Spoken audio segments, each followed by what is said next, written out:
Chers frères et sœurs, nous sommes heureux de vous retrouver encore aujourd'hui pour que nous puissions partager ensemble la parole du Seigneur.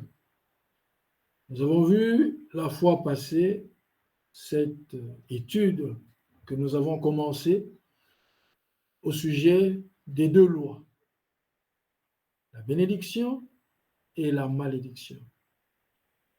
Et nous avons vu dans notre première partie concernant la bénédiction, comment est-ce que nous vivons dans un temps où beaucoup ne savent pas comment obtenir la bénédiction de Dieu.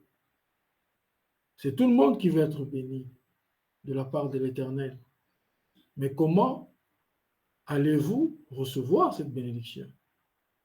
Et nous avons lu dans les Saintes Écritures que ce n'est que l'obéissance à la parole de Dieu qui vous amène à cette bénédiction. Voilà pourquoi il est important pour le chrétien d'avoir la connaissance de la parole de Dieu, la connaissance des Saintes Écritures, et ce n'est que cela qui va amener le chrétien, une fois qu'il est obéissant, à recevoir les bénédictions de Dieu.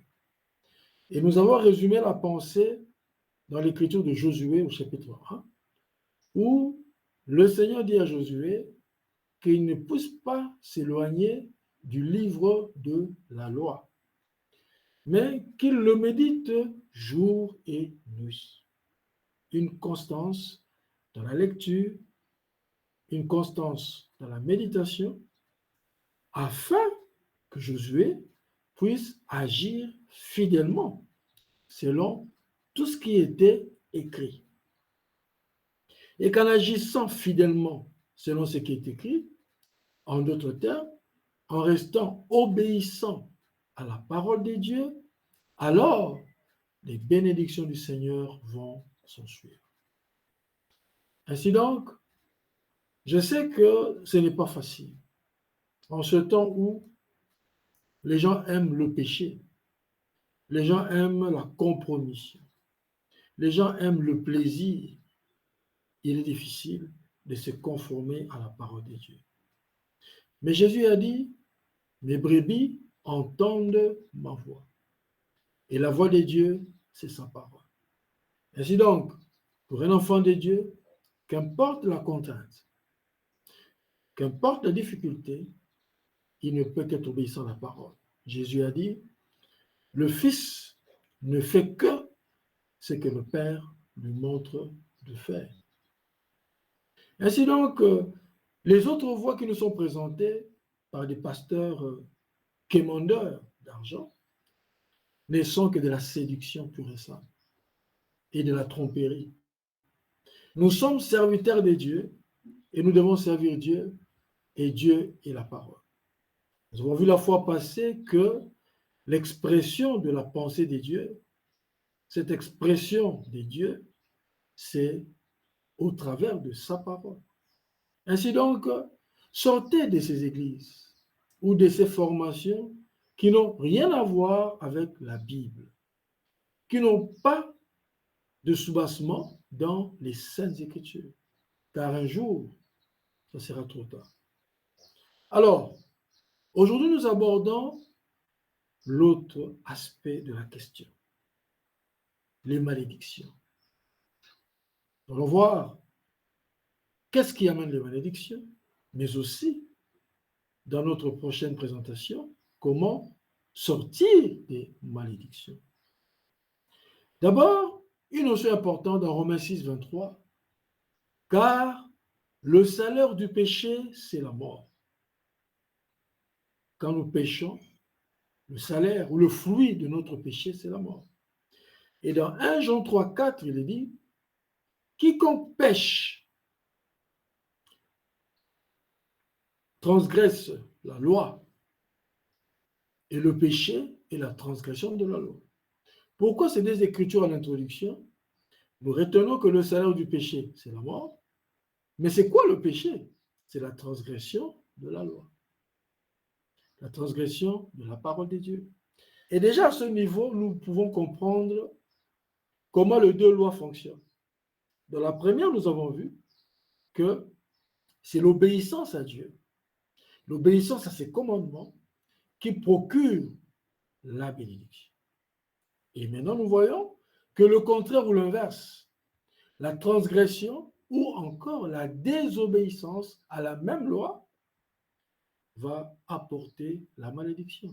Ainsi donc, c'est notre attitude vis-à-vis de la parole de Dieu qui soit nous apporte la bénédiction ou soit nous apporte la malédiction. Ainsi, comme je l'ai dit la fois passée, il n'y a pas un agent extérieur qui peut être l'auteur de votre malédiction ou de votre bénédiction, mais c'est votre attitude vis-à-vis de la parole de Dieu.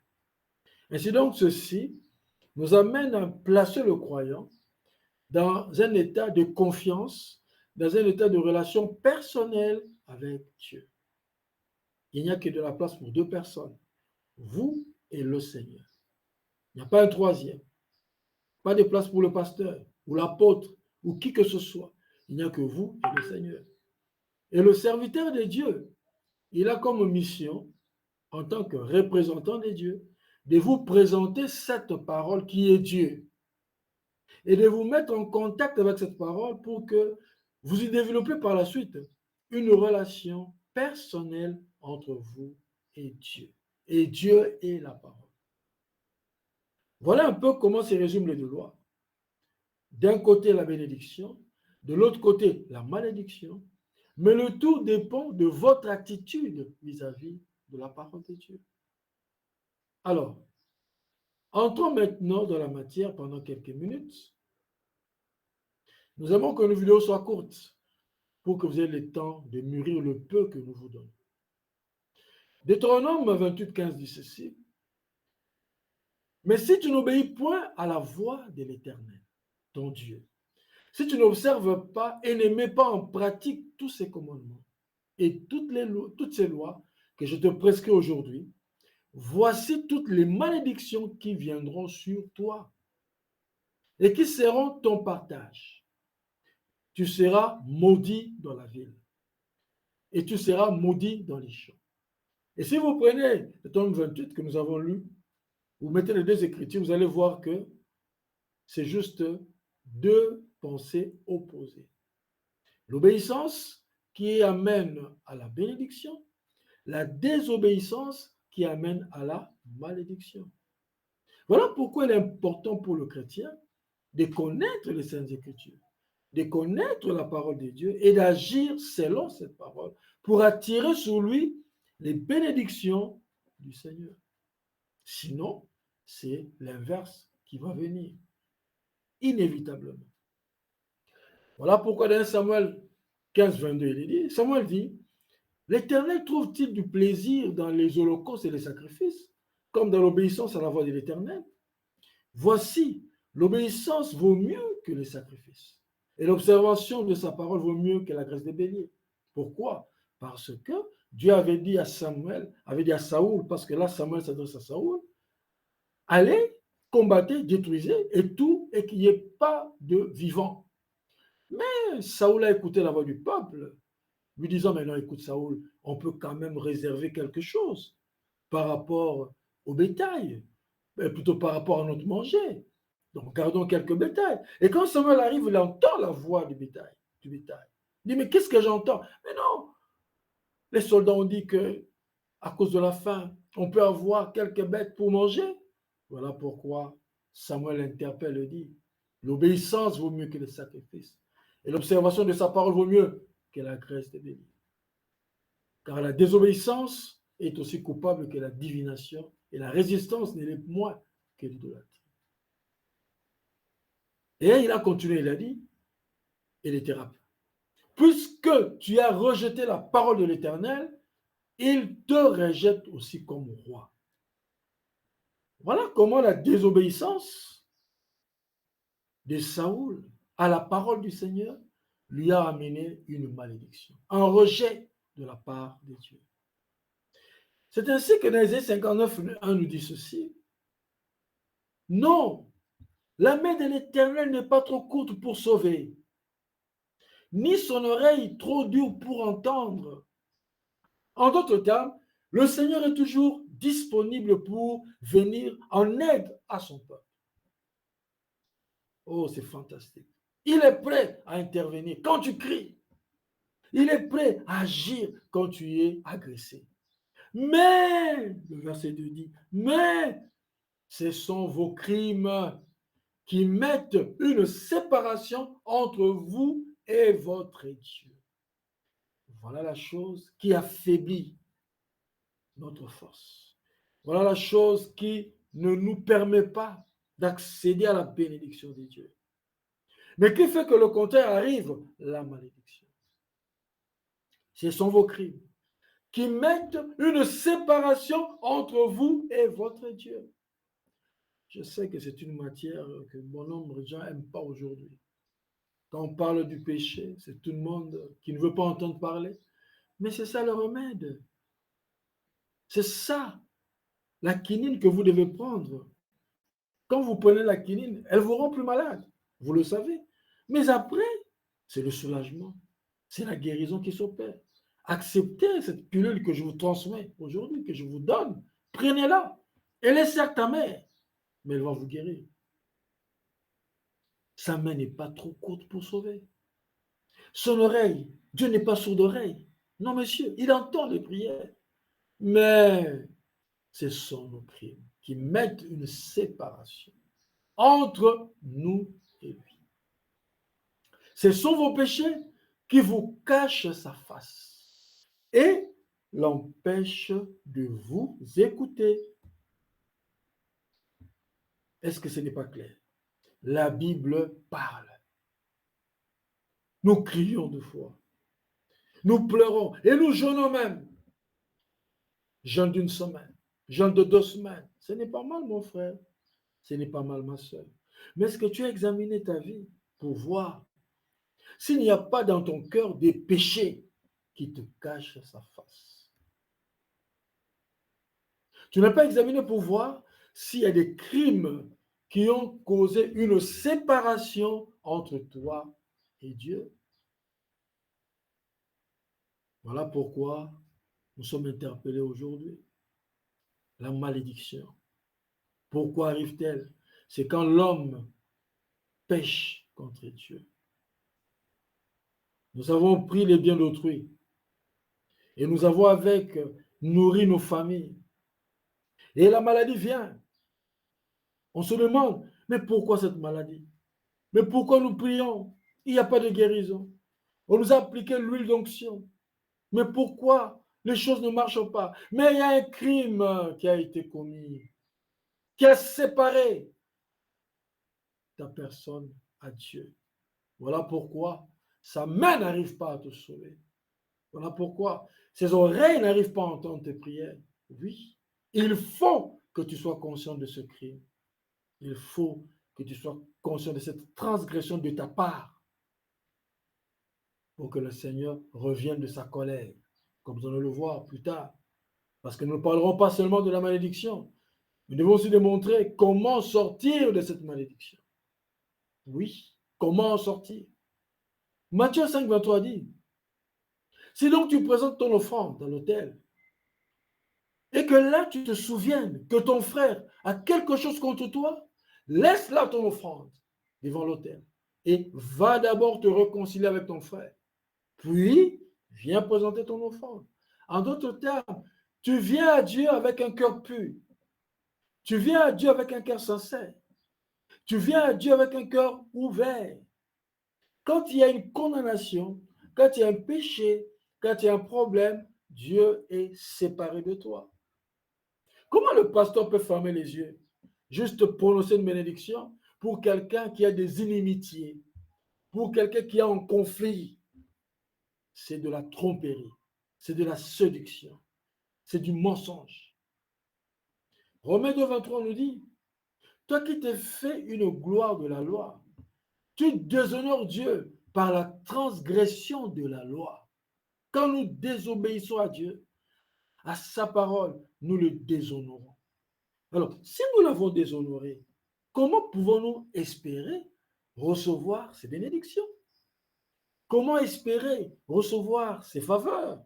C'est de l'imagination, c'est de la séduction. Aujourd'hui, on fait de la mendicité dans les églises, en proclamant ou en promettant des bénédictions. Il y a des catégories de bénédictions pour des montants que l'on redonnerait comme offrande. C'est une honte pour l'évangile de Christ. Vous ne trouverez aucun soubassement biblique par rapport à tout cela. La Bible parle. Josué 7,11. Quand Israël avait perdu devant un petit peuple, Josué était désorienté. Allez lire cela dans Josué chapitre 7. Israël a péché, dit la Bible, verset 11. Josué était dans tous ses états. Il dit, Seigneur, pourquoi nous avons perdu? Tu as promis que tu seras avec moi. Josué chapitre 1. Tu as dit que nul ne résistera devant moi. Mais comment maintenant? Nous sommes au chapitre 7. Nous perdons la bataille devant un petit peuple. Le Seigneur répond à Josué, écoutez ce qu'il dit. Israël a péché, Josué. Ils ont transgressé mon alliance que je leur ai prescrite. Vous voyez? Josué, tu veux savoir pourquoi la malédiction est entrée? Je te dis pourquoi. Israël a péché. Et quand il fait, ils ont transgressé mon alliance. Ils ont désobéi à la parole de Dieu, la parole que je leur ai prescrite.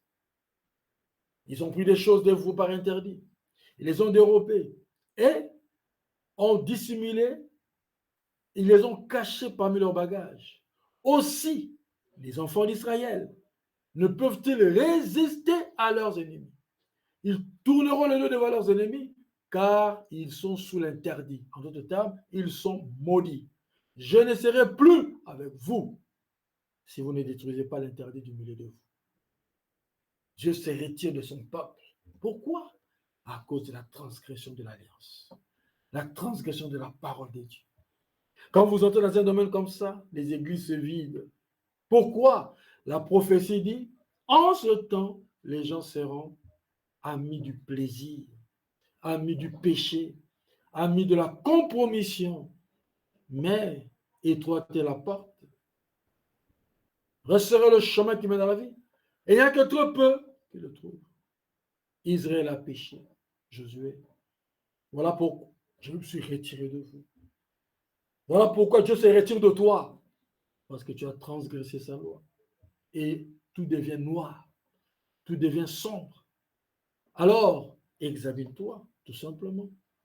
Fais une rétrospection de ta vie. Il n'y a pas de crime. Il n'y a pas de transgression. Et si c'est le cas, mets cela en ordre avec Dieu. Et tu verras sa gloire venir vers toi. Voilà pourquoi, 1 Samuel 15, 24, alors Samuel dit à Samuel, j'ai péché car j'ai transgressé l'ordre de l'Éternel. Et je n'ai pas obéi à tes paroles. J'ai craigné le peuple et j'ai écouté sa voix. Et c'est ce qui arrive souvent. Nous aimons faire plaisir à nos amis, faire plaisir à je ne sais qui, au lieu d'honorer Dieu et sa parole. C'est pourquoi Samuel lui a dit, car tu as rejeté la parole de l'Éternel. Et l'Éternel te rejette, afin que tu ne sois plus roi sur Israël. Oh, est-ce qu'on peut tirer une leçon de cela? 2 Chroniques 26, 16. On parle d'Ozias. Écoutez la petite histoire pour terminer. Mais lorsqu'il fut puissant, son cœur s'éleva pour le perdre. Il pécha contre l'Éternel son Dieu. Il entra dans le temple de l'Éternel pour brûler de parfums sur l'autel de parfum. Le sacrificateur Azarias entra après lui avec 80 sacrificateurs de l'Éternel, hommes courageux, qui s'opposèrent au roi Ozias et lui dirent, tu n'as pas le droit, Ozias, d'offrir des parfums à l'Éternel. Ce droit appartient aux sacrificateurs, fils d'Aaron, qui ont été consacrés pour les offrir. Sors du sanctuaire, car tu commets un péché. Et cela ne tournera pas à ton honneur devant l'Éternel Dieu. La colère s'empara d'Ozias, qui tenait un encensoir à la main. Et comme il s'irritait contre les sacrificateurs, la lèpre éclata sur son front en présence des sacrificateurs. Il est mis précipitamment dehors, et lui-même s'est hâté de sortir, parce que l'Éternel l'avait frappé. Le roi Ozias fut lépreux jusqu'au jour de sa mort, et il demeura dans une maison écartée comme lépreux, car il fut exclu de la maison de l'Éternel. Mais si vous lisez la petite histoire, c'était un roi béni, le deuxième en gloire après Salomon. Mais la désobéissance. Il a voulu faire le travail d'un sacrificateur. Et quand on l'a interpellé, il s'est enflammé. Il s'en est orgueilli. Et Dieu l'a frappé. Alors que nous clôturons, mon frère et ma soeur, oui, la malédiction, elle est vraie. Mais elle ne vient qu'à ceux qui désobéissent à la parole de Dieu, à la loi de Dieu. Est-ce que ton cœur est droit? Est-ce que ton cœur est propre? Examine-toi. Le Seigneur puisse te visiter. Nous avons nos coordonnées dans notre fichier PDF et vous pouvez nous contacter. C'est pour ça que nous avons besoin d'assistance spirituelle pour que nous puissions vous accompagner. La Bible parle. Que Dieu vous bénisse.